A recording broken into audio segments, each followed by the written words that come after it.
All right, guys, welcome back to another episode of How I Built This, Birmingham style. Of course, I'm Ron, CEO and founder of two amazing home service brands located right here, also in Birmingham, Two Maids and a Mop. And if you see the little moving truck behind me, it's Pink Zebra Moving as well. And I love entrepreneurship. I love Birmingham. And so all the guests we've had have been really cool and exciting. But today, I've got someone that's going to blow your mind. Right here in the heart of Birmingham, Alabama, we have an entrepreneur with us today, Shegun Otulana, who is been a part of amazing business. Yeah, I know. How about that? So I worked on that all night. But Shegun is formerly from Nigeria, and I can't wait to hear the story of just sort of migrating to the States as a young person. But for this particular crowd, I can't wait to hear the big story, the big entrepreneurial victory you just enjoyed earlier this year, where Shegun's company was a part of a massive $1.2 billion acquisition. So real quick, Shegun is the founder and CEO of Harmony Venture Labs. It's an idea and growth studio that owns and operates a family of technology companies.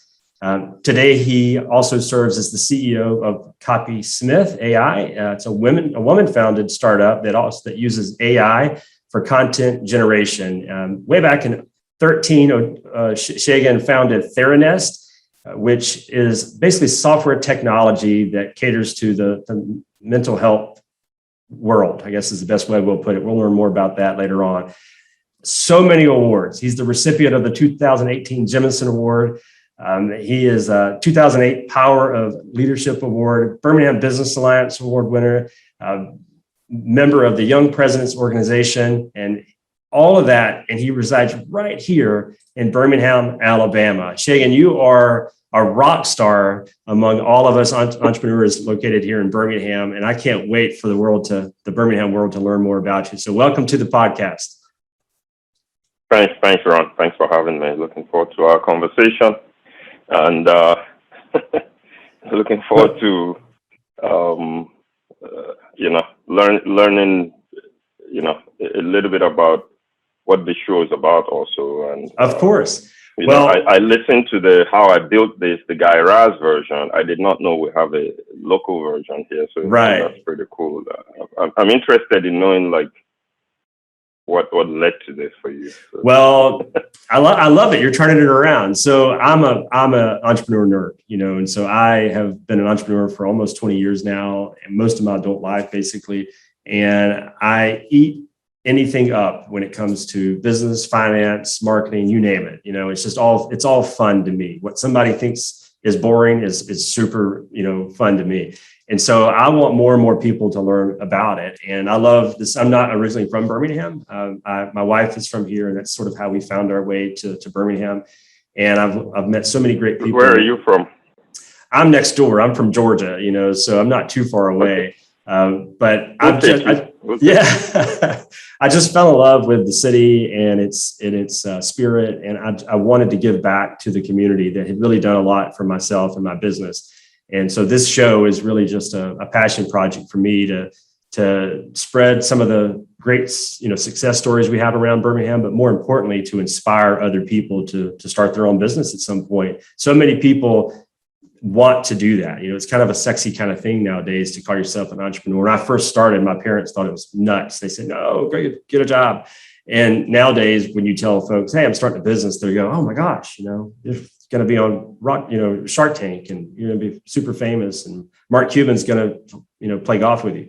But I don't know if it's always that, but I can tell you that it's very sexy and it's a good time to say you're starting a business. The problem is there's so much fear and risk that go along with that decision. And it's hard, obviously you need some money, but more importantly, you need some, just intelligence on what life's going to be like. And so hopefully this show provides some of the war stories from entrepreneurs around Birmingham and what they went through so that whenever you make the decision to take that leap, that what you're getting yourself into.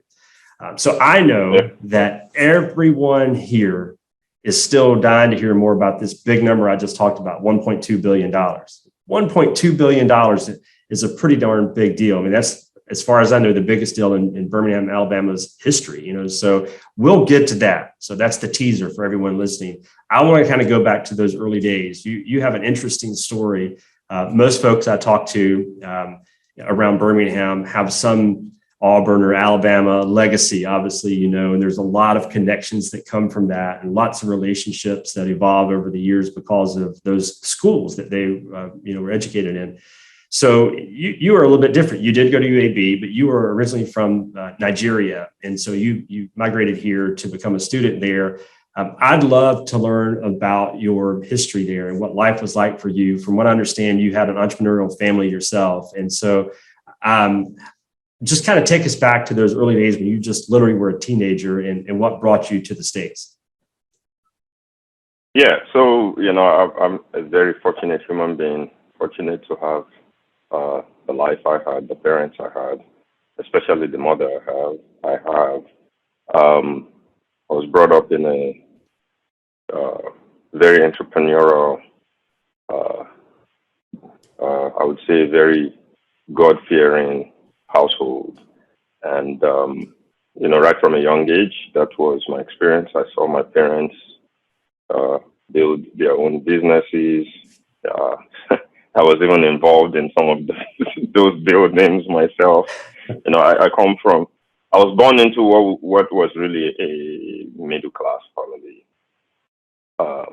And saw my parents kind of build their businesses, uncles, aunts. Nigeria is a country where there is not a lot of opportunities for people, extremely smart people, highly educated country, especially in certain parts of the country, very highly educated. But then they graduate from university and there's not a lot of opportunities for them, which means many people default to being entrepreneurs. In the case of my parents, they weren't even educated to the extent that they gave their children. So both my parents were not university graduates. So obviously, for many of those kind of people in a place like Nigeria, your default is really just entrepreneurship. So you're brought up with a mindset in that country that you go make your own way and you make things happen for yourself. And you're also brought up with education being a key part of your pursuit in life. So if there are three things that drive the Nigerian society, it's very similar to the US. It's God, wealth, and education. There you go. If you want to know the three things that kind of drive society, sometimes they're in conflict with each other. But well, it's very similar here. I guess the fourth here would be football, right? That'd be exactly. Right. Well, over there it'll be soccer, I guess. Right. So I was brought up in this middle class family that, as I grew up, became more of a upper middle class family. And at some point, I went to great schools, private schools. My mother had 10 of us. She has 10 of us. And at some point, the idea started that we needed to get out of the country because there was a lot of political turmoil. My oldest had graduated already from a university in Nigeria that my older brother was also at.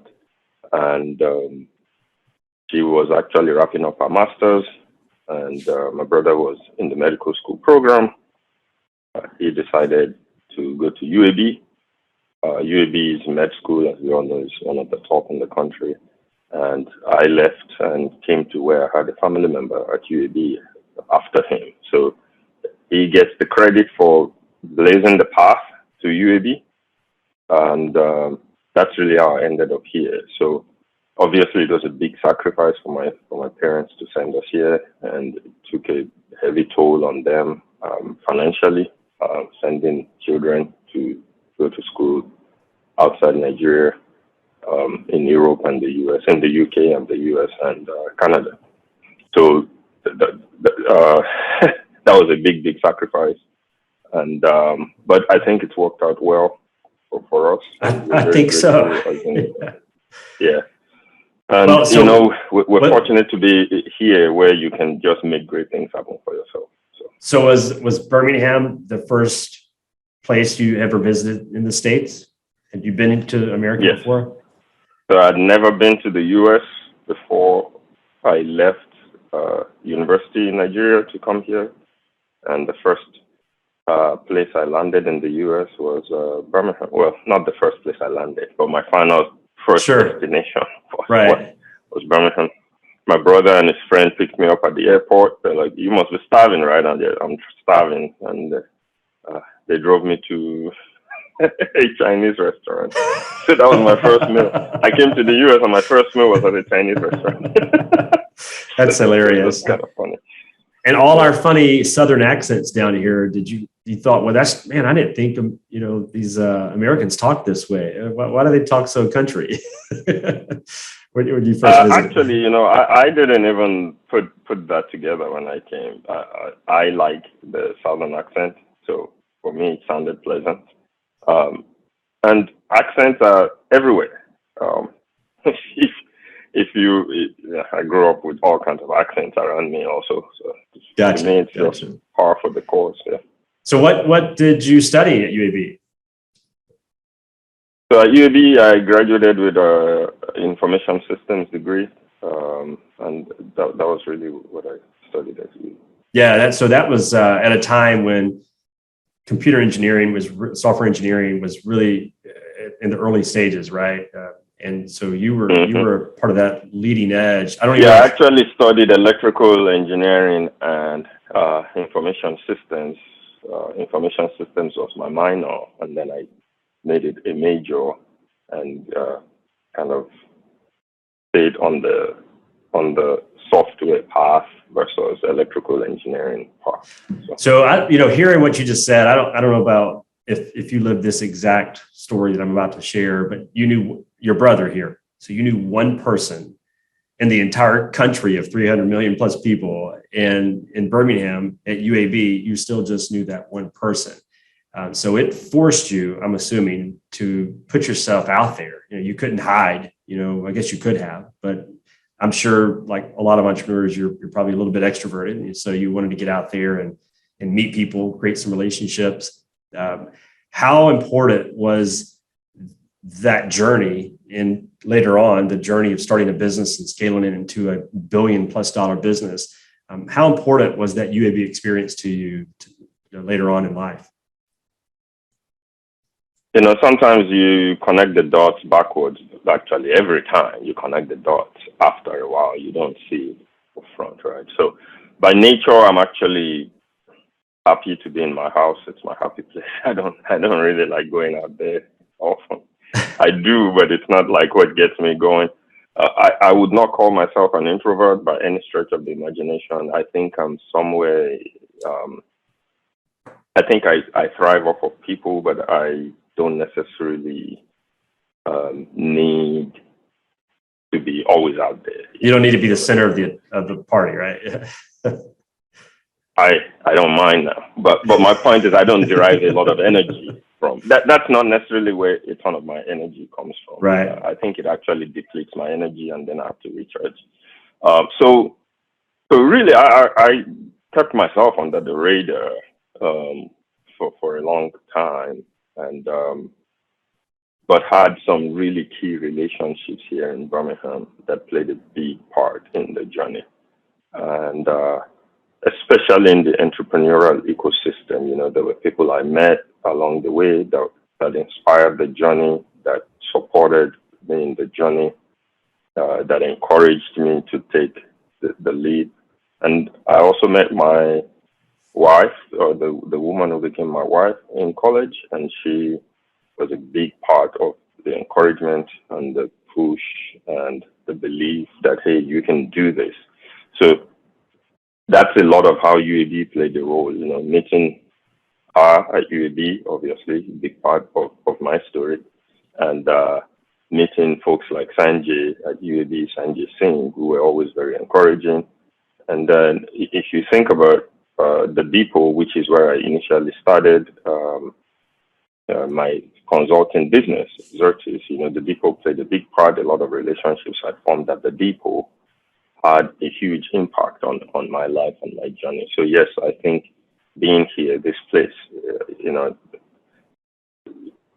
two things that really significantly impact your life more than anything else are the people around you and the places you find yourself.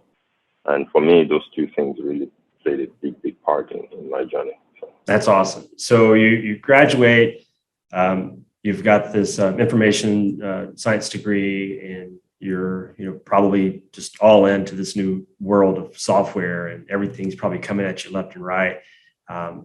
If you're like most software guys, you want to change the world immediately, but you probably have to pay the bills and do all these other things that regular folks have to do. And so you get a job.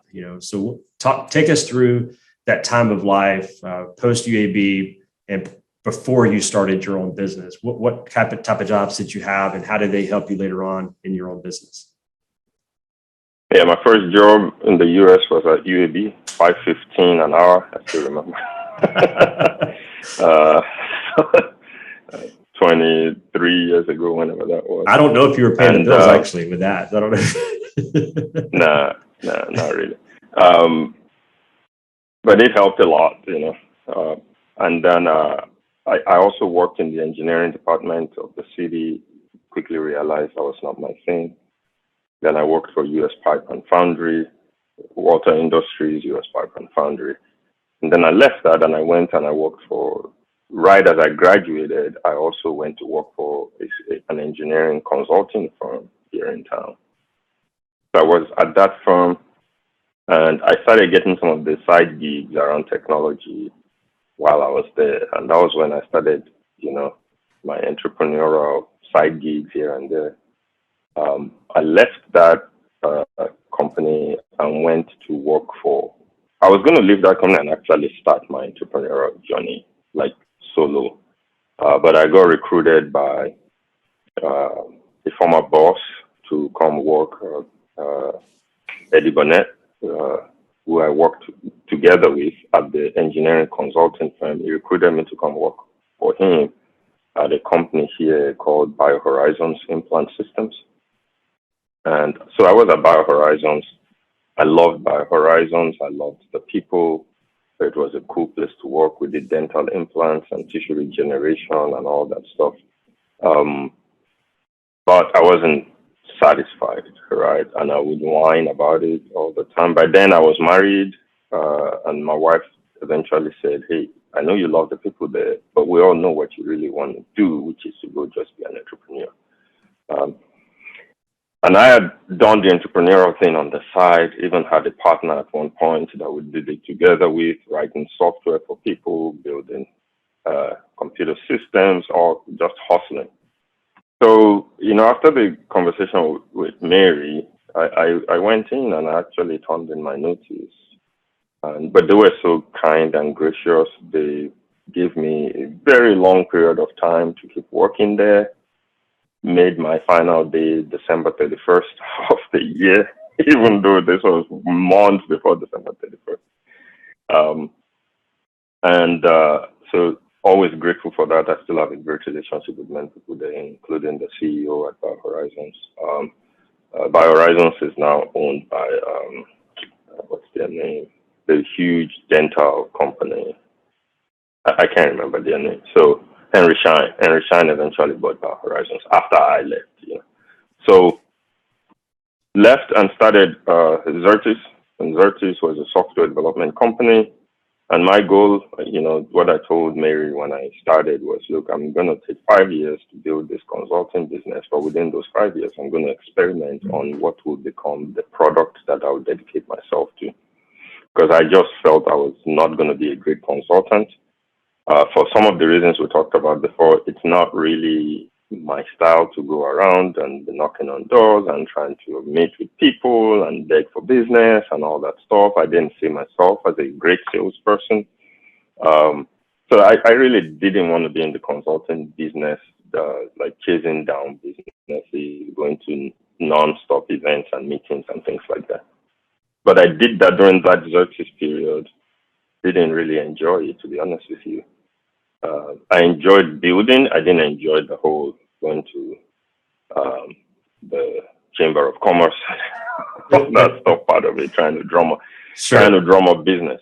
But I was also using it as a lab to test out the ideas and the problems I was running into as a consultant. So I had certain criteria that I'd kind of set. I wanted the product to be a SaaS product. I wanted it to be in a large industry. I wanted it to be an industry I could see myself serving for the next 10 years of my life. I wanted it to be something that I could build a large team around because, like I said, I do thrive from teams. Within a work environment, I get a lot of energy from building teams and working with them.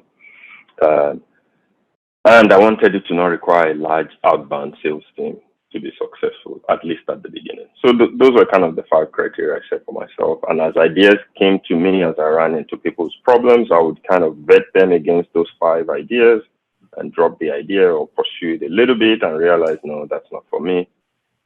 And in that journey, one of my friends that also owned a business at the depot was on the board of a counseling center here in Birmingham. And he reached out to me and said, hey, we're having problems managing the center. We want a more streamlined technology solution. Can you come talk to us? So he was a board member. I went and I spoke to them and they told me what their problems were. They literally just needed a practice management solution for the counseling center. And that was kind of baffling to me because I was like, aren't there a lot of solutions out there for you to just go buy and use? And they were like, yeah, there are, but we don't like them. And we have unique needs. And I tried to explain to them, this is going to be too expensive for you to build. If you build your own thing, you're going to have to pay a lot of money for it and maintain it forever.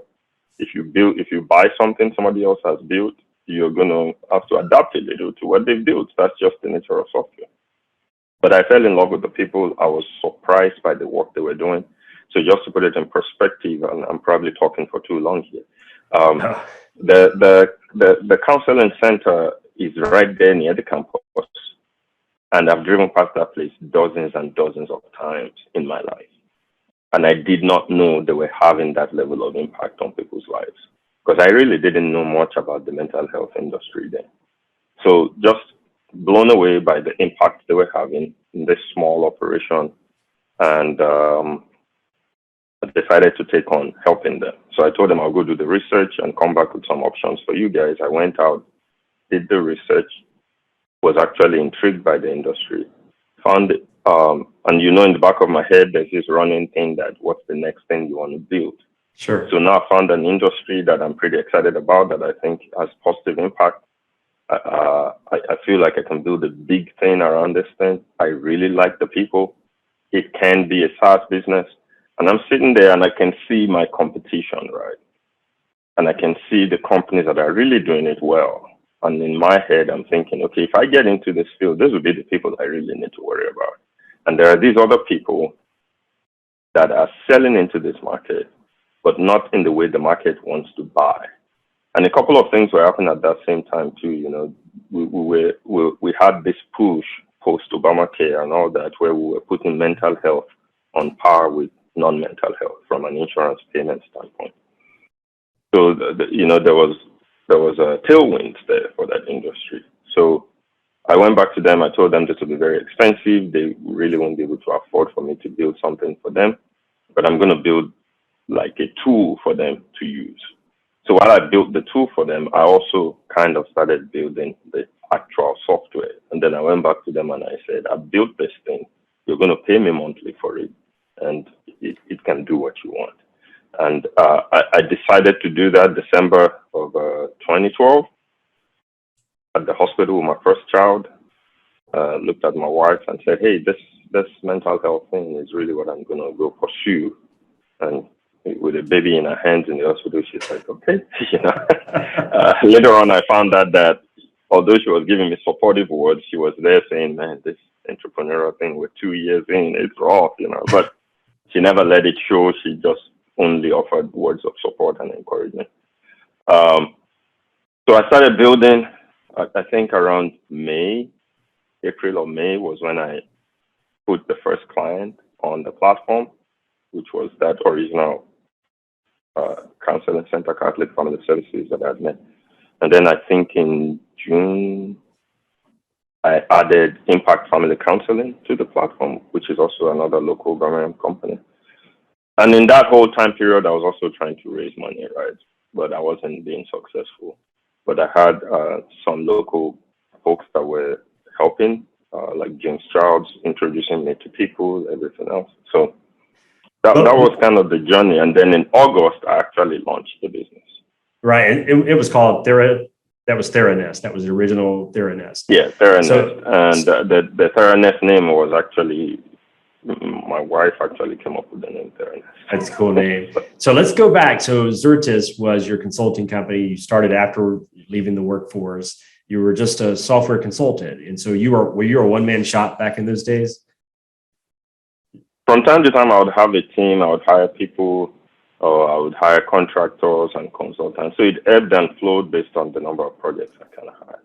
So did you find yourself happier than when you were at the previous place? I'm sure you weren't. I don't know what the money looked like compared to the two different worlds, but just from the money was terrible. So the money at Xertis was I didn't have funds to and I kind of launched Xertis with our own funds, my 401k, my wife's 401k. We took on debt, everything else.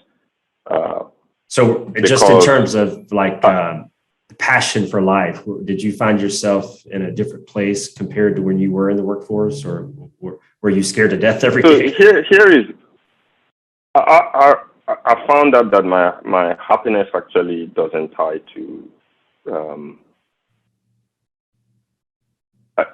it's probably fair to say that I was anxious and worried about failing, but I was inherently happy. So I'm just inherently happy by nature, and I'm always of the belief that I will figure it out. Sure. So while I was worried and anxious for my family and everything else, as a person, I was still very happy. I was happy working for somebody. I was happy running my own thing. I don't know how I compartmentalize it, but I did. Yeah. And what I love about your story, and I hear this so often from other entrepreneurs that I've had a chance to interact with, and it honestly sounds a lot. It's very similar to my own story. When I started, most people go, "How the heck did you start a cleaning company?" But there were certain things that I wanted, certain checks I had to mark off in order for me to be interested in that particular industry, which turned out to be residential cleaning and now local moving. But in your case, you had the same formula, and you knew exactly what you wanted. And, a lot of times people, especially entrepreneurs, become very impatient and they just want to jump. They just want to take that, that leap and do it as fast as possible. And obviously there's some positive things that come from that type of energy, but it oftentimes can lead you in the wrong direction as well. And so it's pretty interesting that you had this criteria that you were looking for, and you were using your own business to sort of wait it out to find it, and eventually it found you, it sounds like. But that's super cool to me. And I think anyone listening to this probably can learn from that. Whoever is listening that says, "Hey, I don't know if I should start a business, or maybe am I in the right business?" Maybe sit down and think about what some of those criteria need to be to satisfy you, like whether it's the industry, the money, whatever you're trying to chase. Something's got to satisfy your heart and what you believe the future may bring to you in that business. And so figure out those things and then wait it out. Maybe it's tomorrow, maybe it's 5 years from now, but at some point, if you can find that perfect business, which will show up, it will arrive, that gives you at least a leg up on most of the other folks who just really want to go. So let's go to Theranest. Theranest is you've got, and that's what I tell people. Many people have heard me say this. What I tell people is you have to prepare yourself, know the things you need to know, and then let serendipity take its course. There's a lot of room for serendipity in this journey, and you have to be ready, but you can't. You also have to keep that in mind. Right. So you're basically a software engineer who saw an opportunity in the mental health field, and you became this mental health expert, I guess, pretty quickly. So tell us about those early days. Were you still very much a lone ranger? Did you build a team early on? Did you hire those folks? Did you contract them? Take us through all those early days. Yeah, so I was a Lone Ranger for a while. So I started building. Now, because I was doing the consulting work, I did have access to some engineers and good developers. But if you know anything about consulting, when you're doing the current projects, you're searching for the next ones, right? So now I started building Terranest. I'm excited. I'm not searching for the next ones. I'm paying for the current ones, and I'm not making any more. Right. Right. So this is going to be an interesting situation, because here is what that meant. If Terranest failed, the consulting business would fail also. Yeah. Because there'll be nothing to pay the team or anything else. And now I'm 4 months into building Terranest. Used a lot of our own resources and everything as a family. But pretty quickly, I realized that I should get out of the building of the software and learn how to grow the company. At the same time, I was trying to look for funding. I didn't have funding at this point, so I was trying to raise money, talking to different people. Many people passed, partly because they didn't understand how you could go into healthcare and not have a sales team and things like that. But I saw the market as a market where the people wanted to buy the way you buy QuickBooks online, but people were trying to sell to them. And I'm talking here about the general outpatient private practice, right, which is the corner that I kind of focused on. But people wanted to sell to them the way you sell enterprise software or to sell to hospitals, and they were just not the same. So we were using the SaaS model to really build out this thing versus the heavy enterprise sales model that people were used to in healthcare. So those were very difficult times. We started selling that software. It was less than $100 a month. I had one customer by April or May. So those were tough times, really on the edge, really on the edge. Because I had the Xertis team and the Xertis projects that I had to keep paying for while I was also building this thing. And then I decided I'm also going to now get somebody to build the Terranest software, and I was going to focus on customer acquisition strategies, which I knew nothing about. I didn't know anything about demand gen or growth marketing, so I had to really start learning very quickly. SEO, paid ads, everything else, strategies around growth. So I was ingesting it at breakneck speed, talking to other founders in town like Tony Somerville at Flidio and all the others, and learning from them and from each other.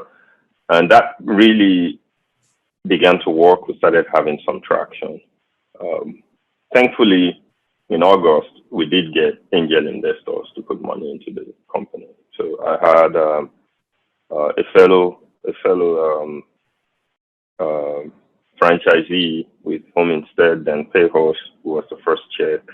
I had known him from my Xertis days, and then Timberline and Charles Clark, and James was an advisor, and that was really what saved us really at that beginning stage from really just not being able to continue. So after that funding was when I hired the first person, not counting the engineer that I had hired, not counting so the engineer was like a consultant, right? Not like an employee. Right. So the first employee I actually hired was to make my customers happy. That was my first focus. So I hired a gentleman that still is becoming a great friend, still works with me, named Travis Bailey, to kind of own the customer success and customer experience side of things. And then hired an inbound salesperson a couple months later, and then hired a designer. And we stayed small for like a year until we really got traction. And then when we got traction, it took off like a rocket.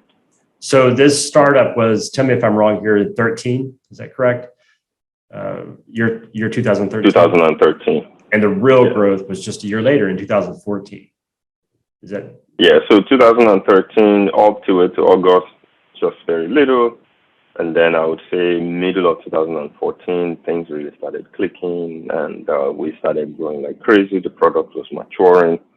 There was a team, at least some team that can really, you build with people, right? That's the secret here. You build with great people. The reason why startups raise money is so that they can get great talent to accelerate their growth. Yeah, so it's hard to do it any other way. Now, the talent may not always have to be somebody on your payroll, but you need great talent to accelerate growth. Yeah. We have a 7-year period that we're going to connect here. So from 2014 to 2021, that's, I guess, 7 years or so, where you're just going probably full steam ahead. And like you said, in 14, it just really took off and there was a lot of traction behind the business. What was life like for you as the CEO of this business for the next 7 years? Life was crazy. It was crazy. We were growing very, very fast. But I always wanted us to be profitable. So we learned how to just be very capital efficient. So even at that breakneck growth speed, right from the beginning, we were always a profitable company. Part of that was because, I didn't want to have to go out there all the time and keep raising money. And I was thinking that I did not know which direction the business would go, or whatever direction it went. I really wanted to put myself in a good position. And for me, that means you really need to run a very capital efficient business. So we grew very fast and got a lot of inbound from investors that really wanted to be part of the business. I wasn't really sure I wanted to raise money from investors, but I was sure now that I wanted to build something pretty significant, right? And it was a highly fragmented industry. So in my head, I'm thinking, if I want to build for the whole industry, it's going to take me a while to get there. So what's the fastest way to get there and still de-risk this business for my family? And that was really what led to our first institutional investors and shareholders. So did a recapitalization of the company to bring in institutional investors that were able to give us access to funding to go really start doing strategic acquisitions in the business while still growing very fast organically, bringing these companies in and then trying to accelerate their growth after they joined Theranos. And that was when I created Therapy Brands as the holding company for all the different brands that we're now going to create for the different segments of the mental health and behavioral health space. And that was the journey we were on for the next 4 years. So we've teased to people for long enough. We got to hear, how this thing finishes. This sounds like a pretty long marathon that you were a part of that ended with a ton of success. And, all the headlines have proven that. So just earlier this year in 2021, you were a part of, sounds like a complete exit of Theranos, and it was a $1.2 billion deal. Talk us through that. Like what was the decision behind that? What was life like for you the day after? What people want to know about how to start a business, but really people want to know what it's like when you sell that business, and so tell us what life was like for you when it all sort of came to an end there earlier this year. So, many people don't know this, but by the time of the exit this year, my life had already really significantly changed. I had de-risked myself and my family a little bit, multiple times already by then. I was obviously still a huge event when this closed in May. But I would say the May event itself did not really change much for us anymore. We had we had been so fortunate already by then. It changed a lot for us, let's be honest here. But my point is not like the first experience, right? The first exit was actually 2017. Yeah. So it was a small exit, in the sense that I took some chips off the table to make sure my family was set. But that the numbers were still large enough that, it didn't really matter much from an everyday event. And then the company grew really, really fast in 2017, so that we actually had another recapitalization a year later, for hundreds of millions of dollars also again. And then had some new partners in the business that we now grew the business together with this final exit in 2021. So for me, I actually had 3 exits in the same business. And 3 pretty significant exits because the business was growing so fast. But I had 3 large exits within the same company over a 4-year period. So you can imagine what that was like for me and my family. So the great part of it was just seeing what the company became more than the financial part of it. Obviously, the second and third exits were great financially, but by then it wasn't. I wouldn't say it was really life-changing anymore. If you get what I mean. The life had already changed. Of course. That's not what I'm saying. Yeah. But it was to see us building this thing and what it had become. Yes, it did not totally fulfill all my vision that I had for it, which tends to happen when you now have multiple partners and everything else in the business. For example, the impact I would have wanted Therapy Brands to have in Birmingham did not get to the point that I wanted it to get, just to be totally honest. But still building that was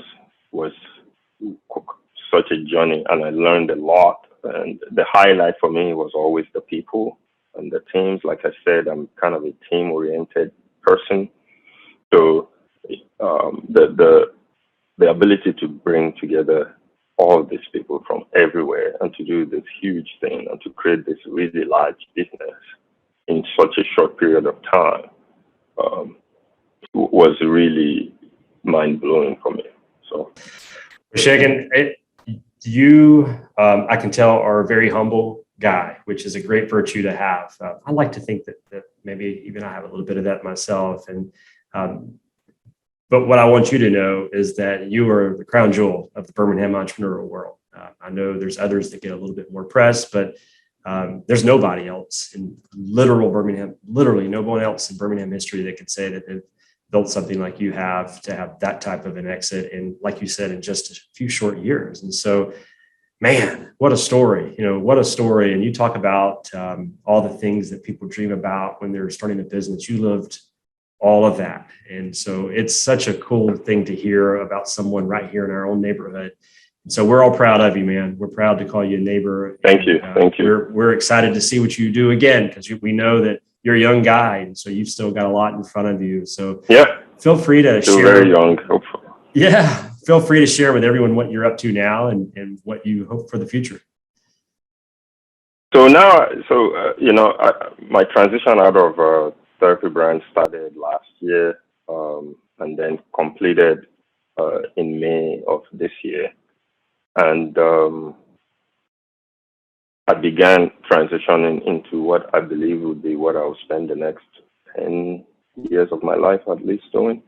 And that is creating that same opportunity over and over in this ecosystem. So we created and launched a venture studio called Harmony Venture Labs, HVL for short. And within HVL, we create other startups. We brought together a team of people that really help accelerate the growth of these startups. The ideas come from me, come from the team, come externally. We put together the best people we can find to go execute on those ideas and turn them into companies that can thrive and grow here in Birmingham. And we also look to acquire other companies that become part of that family. So one of those is Copysmith. So this year I acquired Copysmith along with some partners. And after I acquired the company, I decided to step into the CEO role at the company at Copysmith. So we have companies like Copysmith in the portfolio, and then we'll have companies that we create from scratch in the portfolio. And our hope is that we can grow leaders, we can grow entrepreneurs that lead those companies and create multiple successes. And we want to look 10 years from now and see HBL creating 100 times what I was able to create at Therapy Brands, and have a whole lot of people be part of that journey. So the thing we focus on really is to grow companies, to support other companies here in Birmingham, and to educate everybody together on what this journey is like. So that's really exciting for me, and that's where a lot of my energy and time is going to go to for the next decade of my life. The HBL core itself, and then the individual companies like Copysmith within HBL. Well, we're all cheering. And I'm so impressed by Copysmith. If nobody has checked out Copysmith, they need to. It's a fantastic AI tool that really, it's just magical. And the ability for Copysmith to help marketers and writers and content developers and e-commerce people to really get great content. And we know content drives sales, right? Whether you're sending an email, your website, everything is really marketing content. And Copysmith has taken that journey and made it so easy and very impactful for companies. So everybody should check it out. Well, we will. We are all behind you here in Birmingham. We know you're going to do it all over again and then some, like you said, 100 times over. I'm so proud to now call you a friend, and even more proud to be able to have a chance to talk to you and learn more about your story and the history behind Theranest. And it's a heck of a story, one that one day they write a book about. It's that cool. So thank you so much for being on the show today. Anyone out there that may want to reach out to you or learn more about Copysmith, if they're in Therapy Brands, feel free to share your contact information with them now. Yeah, so you can follow me on Twitter. It's Otulana, Otulana, and that's a good way to reach me. You can obviously also find me on LinkedIn. I would give my email, but I think I would just be doing a disservice to people if I give them my email, because obviously I get a gazillion emails. I may never get to your email. I obviously have to prioritize on that front, knowing how important email is to run businesses these days. But from a general access standpoint, I would say find me on Twitter, find me on LinkedIn. Well, Shegun, congratulations on a life full of purpose and success. And man, we're right, like I said earlier, we're right behind you, cheering you on. And we hope that 10 years or whatever years from now, we'd be able to have you back on here and talk about this even crazier exit, even crazier than the $1.2 billion one you just participated in. So congratulations on that life you've led so far, and best of luck in the future. Thanks, man. I appreciate it. Thank you so much. Thank you. Okay, Birmingham, you just heard it. You heard a story of how someone right here in our hometown of Birmingham, Alabama, built a business from the ground up into massive success. It was an inspiring story, so inspiring that I hope somebody out there uses it to build a business right now, today. If you know of anyone out there that has enjoyed a similar amount of success, please contact them. Tell them to listen to this interview, because we want to talk to them. The entire purpose of this podcast is to inspire entrepreneurs from the Birmingham area to do the same thing, what you heard today from this entrepreneur. I love entrepreneurship, and I love this city of Birmingham, and I hope somebody out there is as inspired as I am. So thanks for listening today. I want to give a big shout out to Jeremy Allen. Jeremy's the guy behind the scenes doing all the technical work. He has been a godsend, and his creative energy is very inspiring as well. So Jeremy, thank you. And for everyone else, we'll see you again next time on How I Built This.